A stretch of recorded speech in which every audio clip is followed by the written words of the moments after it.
Yeah. Yeah. Real direct contact. For real. Yeah, wow. Okay, interesting. Yeah. So is it when you were thinking about what you were going to do before you became the massage therapist, was the social aspect part of it, or is that even how you got into comedy? You were like, I've done all this music and now I'm the lonely sound guy in the back.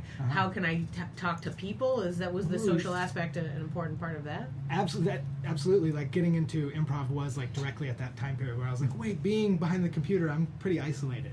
Like I basically had my wife at that point in time and a few friends, and I was like, gosh, I'm okay with this. It doesn't feel, I'm not feeling sad or like, but I need more. And so like improv was like a great experience to have that. And I was like, oh well, at first I wanted to do stand-up because I was listening to all these stand-up podcasts. I was like, oh, this is great. And then I realized that like that would just be me like saying the same thing over and over again, and I'm really not that interested. Like other people are much more interesting. Like no stand-ups I think are amazing, and I think but for me personally, I just wasn't interested in like telling my same story over and over again. So it's also equally lonely. Sure. You're also alone building your own project by yourself, and then you go behind a microphone by yourself. And you probably travel a lot by yourself. So it has that same aspect. You judge people doing improv by yourself. I'm not subtweeting anybody. Can you subtweet out your mouth? I think you can. Okay. I'm not on Twitter. So guys, I might be a little too old for that. I don't know what that means. How'd you get involved in? So you're at this point. How'd you get involved in improv? Did you just take a class? Did somebody say, "Hey, this would be a fun way to get out of your house"? I realized I was listening to podcasts, and I was listening to Duncan Trussell, listening to him, and he had Pete Holmes on, who, if you're familiar with him, great stand-up. And then he was talking about him, like his experience at I.O. and at UCB, like he'd done both. And I was like, oh, here's the stand-up who did all this stuff. Like, I'm really not good at doing these jokes already, so like let me just go and like do this and like see what it is. And then I went there and I was like, oh, this is magic. And then from like the moment I did it, I was like, oh, this is fantastic. I can't wait to like experience this world and go deeper and deeper into it. So fun. Where did you start? What was your first class? It was at Cold Town Theater. The teacher was Pierce Purcelli. He now lives in LA, and he was really a great like level 1 teacher. Super like, because everybody is so like kind of shelled up, and he was really good. The camp counselor thing, right? Yeah.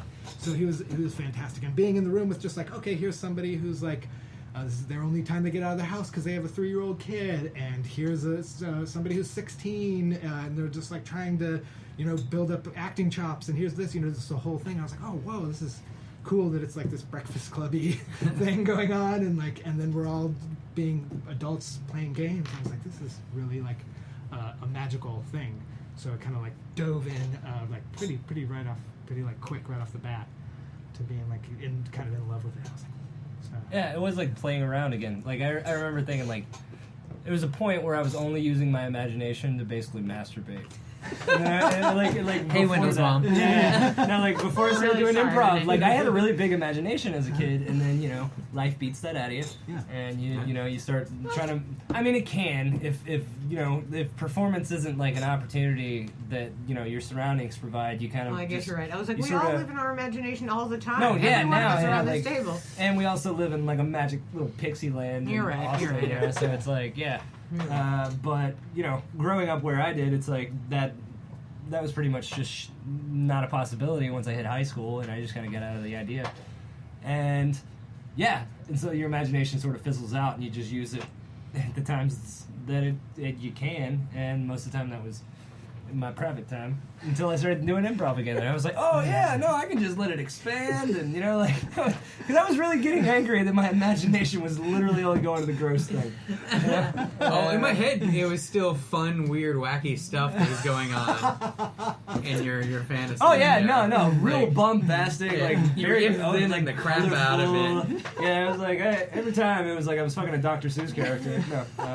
The Acme weight fell on it again. But yeah, it's always good to be able to bring that back and know that, like, because it's big now, because like writing and stuff, like my imagination, like I feel like I daydream a lot more now. Like I'll just be on the bus and I'll realize I'm somewhere and then I'm just picturing something ridiculous for 20 minutes, just like running through a story in my head. And I think that's one of the greatest things about improv is it sort of works that muscle again. And I'm done talking about masturbation. I was like, please stop saying works that muscle. Works that muscle. I'm like squeezing my hand. Like, Yeah, please. The visuals that no one else is getting but me.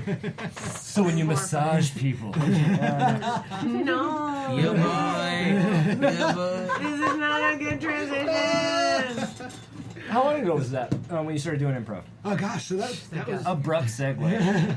Thank I'm, you. I'm really bad with time and keeping everything like in segments. Me It's never too. been a You don't good have thing like for your me. improv But anniversary. yeah, like yeah. A bunch of cool kids do. But no, I don't. It's got to be Subtweet. 4 or 5 years ago. So, Okay, right on, yeah, cool.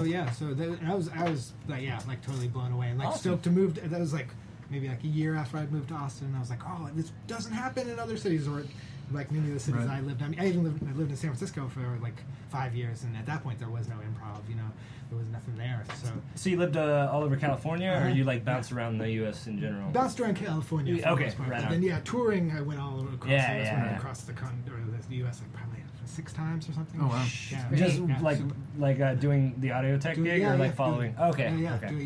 mixing for bands. So, Right on. Yeah. Dude, that's but awesome. I mixed for jam bands, which kind of had like that same feel. It was like Mhm. being like Yeah. very very cool. Like, hey, come up to our yurt after the show and take bong hits or whatever. Well, plus, like, engineering for a jam band is almost as close as improv you can get in music. Absolutely. As That's a lot. as it would be, you know, like because you have to be in their vibe, you know. It's like when you tech an improv show, you really have to be into what they're doing and listen to their Yeah, you gotta jokes, see, so like, you don't physical like cues you know coming and- pull the lights before they do that last callback that makes it all make sense, you know, that kind of thing. Absolutely, Yeah, yeah. so- It's a pretty having that experience where they're improvising on stage was a Yeah. big like thing. It was like, oh, I have this freedom, and as a general rule, they were also like nicer people. Like bands in general, people in bands are generally nice, but I mean, you know, like it's like, okay, I've done some punk shows and kind of people were jerks and Yeah. Sure. you know, and it's like, oh, the mics are all fucked up and threw them on the ground. Like,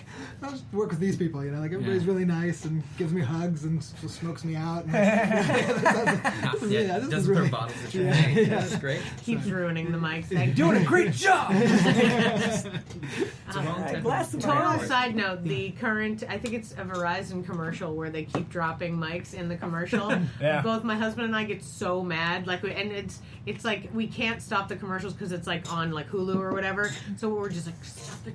Oh God, It's like just 9 mics, I too. can't Yeah, stand yeah, it. it's He just Thomas keeps Middleditch dropping, and just I'm like, pulling it please up. stop yeah. dropping those Each one mics. of those is $200. Yeah, I was like, oh my god. Yeah, like each time he pulls out, my Minimum. husband like tells me like how much it costs and like Verizon just wasted $4,000 on this thing, and you know they didn't just do one take. So Yeah. I was like, yeah. No, it's whenever I see, especially now that I, am married to the particular audio engineer I am. Yeah. Whenever I see damage to stuff happen, I'm always like, no! Do you know how much that's worth? That's really important. Did Eminem coin that action in 8 Mile? Because that's like that's what you do at the end of like No. at No, the I end think of a a rap lot battle, of people. right? I don't know who coined it, as it were. I don't know if it's a coin. Really, I didn't see a whole lot of rap Yeah. battles or like a mic drop is like a punctuation. Yeah. Yeah. Right? You were Yeah. unaware of the early '90s beginning of hip hop. Oh, like where Def Comedy microphone- Jammer. Def Comedy Jam. That was a It was a thing. in Yeah, there? it was 100%. I know, but it's Sorry, that's not really. No, it's not really a rap battle. Oh, I'm again, just throwing that out there. I was in South Carolina, so no, No, I I was can't not imagine. hyper familiar with No, that. yeah, no. That whole It's fine. thing. Def Comedy Jam was the closest I got to that. I loved that Sure. shit. Yeah. Well, when I was the age you were doing whippets at, there were, Yeah, a lot of mic dropping. they were inventing rap, so Okay. that that feels legit. Like, Me and the Sugar Hill Gang. Just, Yeah, no, that was all right. I'm You're right, sorry. it was a little I earlier. think rap You're right, might I have was been much around younger. when you were born. No, At rap least wasn't it's around when I early. was born, but it was definitely like its birth in the sort of 80s as it got developed. Fair enough. But at the same time, I don't know who. I said nobody else knows who dropped the mic the first time. Gosh. Oh, if we could use Google on this show. I bet Chris No. does. As he's editing this, Chris is like, I know exactly what his name was, where He he was doesn't edit standing. His I'll name was look it actually up. Mike Yanovich. Mike He's an Dropovich. asshole. He was Mike mad Dropovich. at he was mad at someone at a show and dropped it. It was Oh my god. He was real nervous. His hands were shaky. He dropped it. Everybody applauded, and he just sort of went with it. I feel like this is a keeping it real sketch that Dave Chappelle would have done. Keeping it real. I feel like there's probably like a megaphone barker who like threw it on the ground too. Like, does the mic? like way back to the- yeah. So does it need to be a mic? Like Just this the code. feels That's right. Bearded ladies, folks. Yeah, like, I'm out of here. Bearded ladies and they drop it. Barbershop quartet. Oh my god, yeah, dude. What if it just goes back to like The Yale, it's the Yale like working the hoops, Baroque and then they period drop or her something? You know? like It's like Beethoven Yeah, it's would a just like brass drop horn. his yeah. The first time they dropped a piano, it was really difficult. Yeah, Beethoven would have his piano suspended so that when he was done, he could back away and then just smash it on the ground. That's rock and roll. That's fucking yeah. That's Oh my the kind god. of stuff Simplest will do to your brain right there. Just like, No, no. That's why he went down. I mean, I know. Oh my god. Depressing. So you're saying syphilis is responsible Yeah, for the Syphilis first is the first mic drop. I guess so. I guess so. It infected the human mind and Ludwig, created. this is your cousin, Tommy Beethoven. I got something you really need to hear. What? God damn it. Okay, back to Casey's Was hast du life. gesagt? All right, I anyways. was like, before it gets real weird. Not that was like the whole thing today has been very. No, weird. this has That's been okay, I'm super feeling fun. good about This it. is again, if we never talk about comedy, those sometimes are the most listenable. I was like, still bringing it back. As yeah. far as your improv career goes, yeah. how's it been? And what has been the development for you over the 5 years? Are you 5 years. Oh. teaching and or coaching, or are you in a troupe? What's your deal with it now? So actually, where I'm currently at is I haven't performed in probably 3 months or so. So Right I was performing with the troupe for a long time by the name of Empty Promises. Mm-hmm. Okay. And we're having a blast. Great troupe. Had a ton of fun. But maybe about 9 months ago, I started doing yoga teacher training, and then my plate got really full, and I was like, oh my gosh, it's really hard to like commit to the level I want to keep this like troupe. Like I could show up and just show up at shows, and you guys could all hate me, or I could be like really honest and say like I don't really have the time to like do it. If maybe I can do it in the future. So I haven't been improvising, but it's interesting because it's given me like a way of looking at other art or other creativity, and it actually kind of changed art in general. I've actually kind of like moved away from even utilizing the term art or artist, and like feel like oh, I'm a creative, because in improv I think really made that happen. Is like because like improv, that like ability to like just like make mistakes and dive in and not be so like concerned about the final product and just be in the moment is really a creative process, not an artistic process. I mean, Yeah. I guess that's just language, but for me to Yeah. put that language there, it changes it for me. And so my music, I've been really working a lot on music. I have 2 albums I recently have put out. I make music under the name Nav Jodha. It's all ambient music. It's kind of akin to Brian Eno. So if anybody out there is listening and wants to get Ooh. really fucking chill, it's like great for hanging out in the bathtub or like doing yoga or meditating too. Big long pieces. I might look into it for my labor time. You know what? Yeah. I have a friend who she has it ready for her labor. So, Yeah, I and was like, we were just talking about that. My husband does music as well that's similar. Oh, yeah. And he has a chakra album where like each song goes through different chakras. Yeah, yeah. And he was like, well, listen to that. But I've listened to it so many times because I love him. Yeah. That I was like, yeah, maybe we could also find other things. It's got a real heavy metal influence, so it's kind of jarring. I just wrote down. I'll get the actual spelling. I just wrote down what it sounded like, and I figured I'd find out later. Yeah.